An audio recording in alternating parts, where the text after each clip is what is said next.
Chapter 23. Emma. "What is going on with you today?" Kate asked as the women worked on their knitting. "William left this morning." Emma tried to control the tears that threatened to spill down her cheeks. "What?" Kate's needles stopped mid-click. "Why?" "An old outlaw from his past escaped and is seeking revenge on those who put him in prison. William is worried he'll go after his sister." "William has a sister?" Emma nodded. "I can't believe he never mentioned her before. How can you forget to mention a sister?" "I felt so blindsided this morning when he told me." She sniffed and wiped the wetness from the corner of her eye. "What reason did he give?"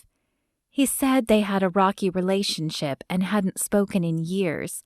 But then why does he feel the need to endanger himself to protect her?" Kate resumed her knitting, but her furrowed brow showed her concern. "Maybe it's not so much about her." "What do you mean?" A small sigh escaped Kate's lips, and she placed her needles down. "Remember when I told you about my trip here, how my stagecoach was robbed?" Emma nodded and laid her knitting down as well. "Well, as you know, Bill Easterly, the man I came to marry, was one of the bandits. They found another man dead in Easterly's home when I led Jesse out there.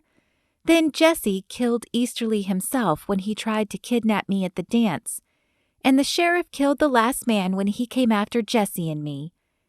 I tell myself that's the end, but those men may have had other family members that might want revenge."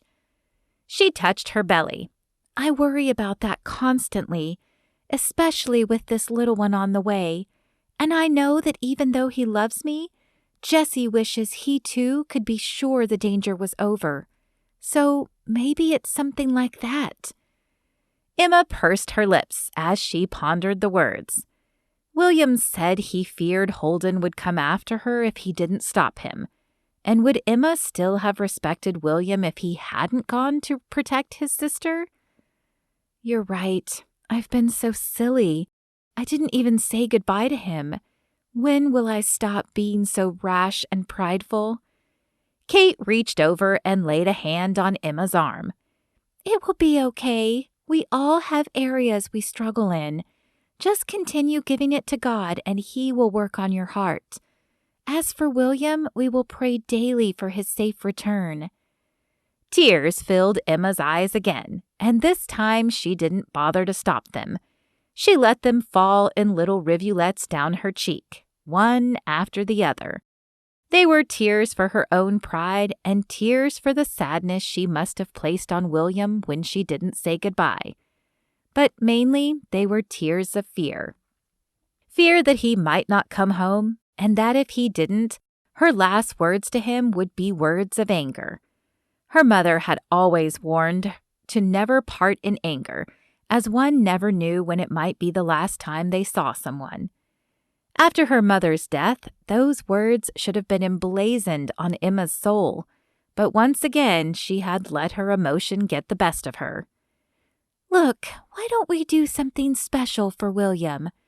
Kate handed Emma a handkerchief to dry her tears.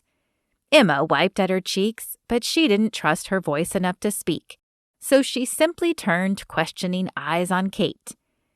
"Jesse's been helping William at the homestead, and he said it needs a woman's touch.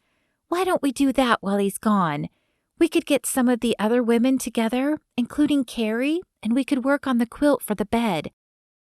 Kate smiled at her friend and sniffed away the remaining tears. "That would be wonderful, Kate." "Good. I'll spread the word today, and we can start tomorrow. We'll meet here, and we'll quilt and chat every day until William returns."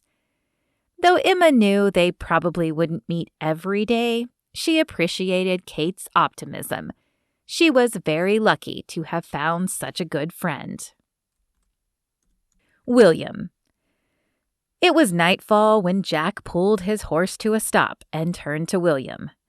"Let's camp here for the night. We have another few hours, but I don't like riding in the dark." William nodded and dismounted his own horse. He wasn't a fan of riding in the dark either. Though it was often cooler, it made it much harder to see anyone who might lay in wait to rob passerby.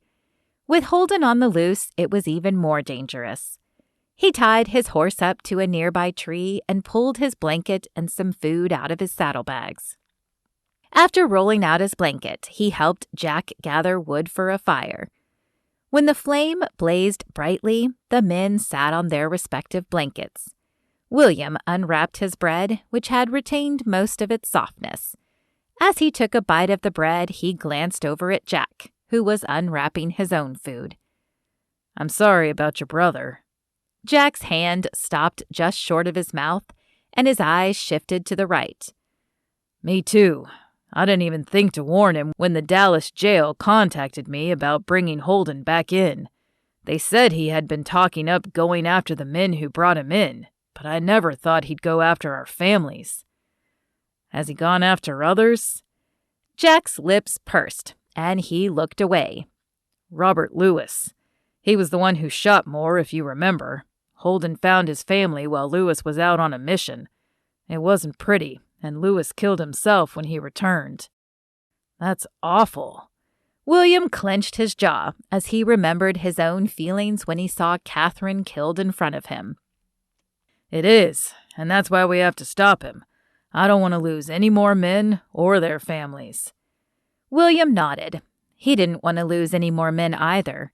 Though he was no longer leading them, he had been the one to recruit them for that mission. And just like Joseph's death, they weighed on his soul. "What if he's not in Barefoot Glen?" "Then we wait him out. I don't know if there's an order to his madness, or if it's been more about location and proximity. But either way, it's a good bet Barefoot Glen will be one of his next targets. If it's just about location, Barefoot Glen is near Roseville, which makes it a perfect target. If there's an order to his attacks, then it makes sense after myself and Lewis, you would be high on the list. Not only did you lead the men who took down Moore, but they splashed your name all over the papers." "Not that I wanted that." William rolled his eyes. Being in the papers had not been part of the plan. A low chuckle escaped Jack's mouth. "We never do. Makes our job that much harder. But Wild Bill Cook was famous, so there was no way they would leave your name out." "I didn't ask for that either." William had never taken to the nickname. Someone had given it to him as a ranger because of his fearless attitude towards riding into danger. In truth, he hadn't been fearless. He had been challenging death. Death had already stolen Catherine, and William had felt he had nothing more to live for. Then he'd met Emma, and that had all changed. "We rarely do." Jack dusted his hands on his pants after he finished his food. "We should get some rest, but I'd suggest with Holden on the loose that we keep watch. Why don't you sleep first and I'll take first watch?" William finished the last of his bread and lay back on his blanket. He pulled his hat over his eyes and tried not to think about riding into Barefoot Glen in the morning. The town held too many conflicting memories for him. On one hand, he had grown up there, but it was also where his parents had died. Then he had met Catherine, but she too had died in the town. So much happiness and so much sadness resided in such a small town, and tomorrow he would have to face it all.